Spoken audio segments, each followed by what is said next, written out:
E aí, gente boa? Seguinte, hoje nós vamos dar uma conversada sobre o que ocasionou o cisma, né, da igreja lá no final da Idade Média, ou melhor, no início da Baixa Idade Média, e os movimentos de cruzadas, né, que foram 8 movimentos de cruzadas, onde a gente percebe que somente os 3 primeiros tiveram o real sentido, né, mantiveram o sentido e a proposta inicial dessas cruzadas, certo? E as demais tiveram outras características. Então vamos seguir lá. Seguinte, mais ou menos não, né? Em 1054 aconteceu o cisma da Igreja Católica, né? Dividindo a Igreja Católica em Ocidente e Oriente, onde a gente teve a formação de um Papa aqui para o Ocidente, em, liderando essa igreja, e na questão oriental, o patriarca de Constantinopla, né? Da Turquia, Istambul, atual Istambul, era o representante da igreja, né? Então a gente percebe que tem na parte ocidental o Papa, que representa uma questão política, né, dentro da ideologia católica, e nesse contexto também a gente tem o patriarca lá de Constantinopla, que vai representar a igreja lá também, né? Então um elo político também bem significativo, tá? E o que a gente percebe? Bom, nesse processo, uh, o comércio começa a ressurgir. Ele nunca tinha sumido realmente, né? Esse comércio ele existia, mas numa uma frequência bem menor em relação de um império, ou melhor, de um feudo ao outro feudo, né? O comércio ele existia dentro do próprio feudo, né? Dentro dessa conjuntura de subsistência do feudo, né? No momento que se amplia esse comércio e começa a existir um aumento de rota comercial entre um feudo e outro, entre um feudo e uma nação, entre o feudo e o Oriente, como ocorreu, começa uma intensificação nesse processo de desenvolvimento cultural, que faz com que as pessoas abram um pouco a mente em relação a esses dogmas católicos e essas doutrinas que fizeram com que eles seguissem todas as regras e normas impostas pelo sistema feudal, né? E também faz com que o pessoal comece a perceber que não tem mais aquele medo que rondava antigamente, né? Porque existia um certo medo em relação a habitar ou viver fora dos feudos, né? Então começa a diminuir esse medo, esse receio de viver fora dos feudos, fora dos olhares do senhor feudal que supostamente daria proteção para eles, né? Então começa a se ampliar, e começa a se ampliar junto à cultura e o comércio. E essas rotas comerciais começam a se intensificar. E como quem estava começando a ganhar dinheiro era a classe burguesa, que na realidade esse início dessa burguesia ela tinha uma ligação comercial, financeira e etc., mas não tem o mesmo propósito, o mesmo conceito que a gente tem de burguês de hoje, né? Hoje burguês é quem tem muito dinheiro, né? Lá ele estava engatinhando nesse princípio desse capitalismo, né? Que na realidade nem chega a ser um capitalismo, e sim um mercantilismo, uma troca de mercadorias inicial, né? Quase um escambo. Surgindo, né, claro, diversas moedas, e aí nesse princípio de surgir diversas moedas, cada reino vai ter a sua moeda, com o cunho, o brasão, né, do seu rei, do seu representante político e administrativo. Sendo que daqui a pouco a minha moeda não valesse tanto quanto a moeda do feudo vizinho, né? Essa balança comercial ela tinha que ser bem estruturada. Então dava certo problema em relação a isso.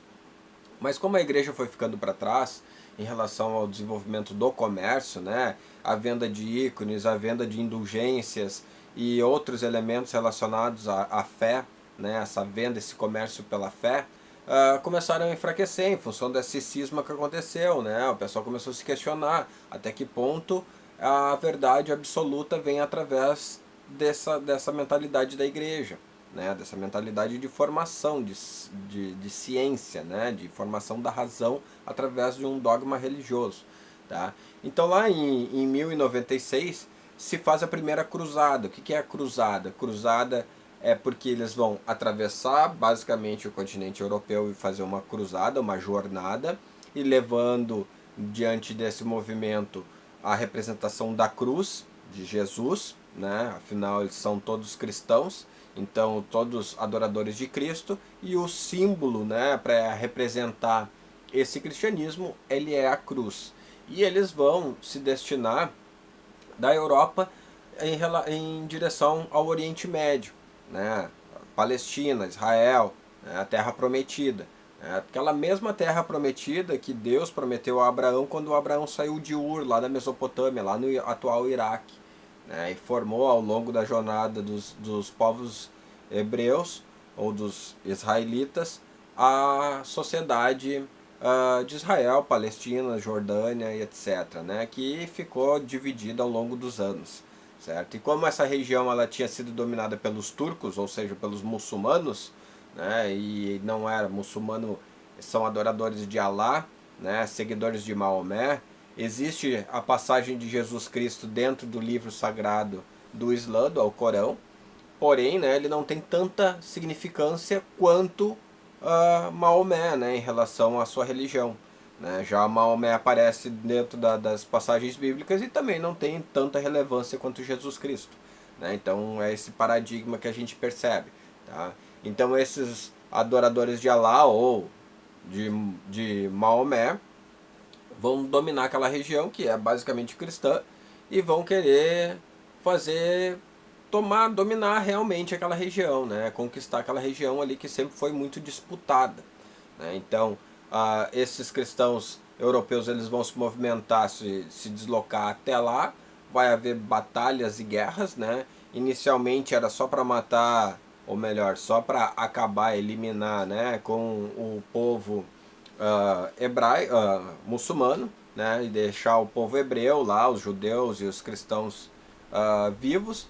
Só que eles chegaram lá e chegaram chegando, digamos assim, né, para derrotar mesmo, para dominar. Não sabiam quem era islâmico, que era cristão, que era judeu, e foi meio que geral. Né? Então, uma imposição da cultura europeia sobre a região do Oriente Médio. Tá? E aí esse movimento dessa primeira cruzada, ela vai durar 3 anos, então até 1099.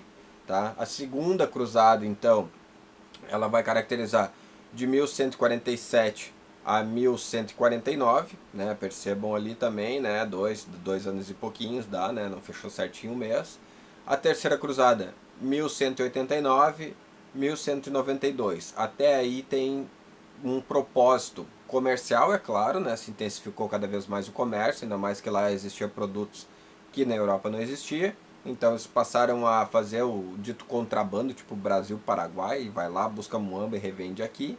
Era o que eles faziam nesse período. E lá pegavam tudo que existia de bom, principalmente especiarias, desculpa, e ia em direção à Europa. Né? Então, para poder revender-se e incentivar o comércio dentro da Europa. Certo? Então, houveram 8 cruzadas. Essas 3 cruzadas tiveram o propósito realmente de libertar a Terra Prometida das mãos dos muçulmanos, e já as demais cruzadas foi mais para a rota comercial, né? Até que surge no meio do caminho ali uma intervenção italiana, onde eles vão passar a cobrar impostos, né, para cruzar o mar Mediterrâneo pela parte ali de Veneza e etc, né? E, ou seja, na região da Itália ali. Né? Então, naquela região da Itália eles passam a cobrar imposto, e aí eles vão ter que burlar isso daí e fazer uma nova rota. Né? E aí surgem novas rotas alternativas para conseguir chegar até essa região e comprar mercadorias. Bem como surge nesse papel, nesse panorama geral, a importância da Índia, né, com especiarias, com uma riqueza bem diferente da europeia, né?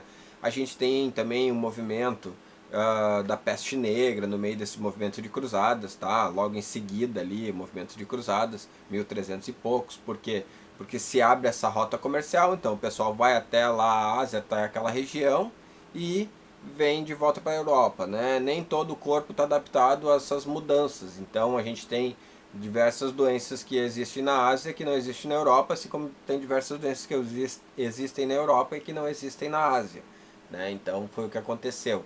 E como o povo europeu nesse período eles tinham um saneamento muito precário, foi um abraço para que ocorresse a chamada peste negra, tá? Que a gente pode conversar na próxima aula, porque dá mais ou menos a datação da sequência, certo? Então, qualquer dúvida, deixa nos comentários, tá? Chama no WhatsApp ali que a gente tenta sanar essas dúvidas, certo?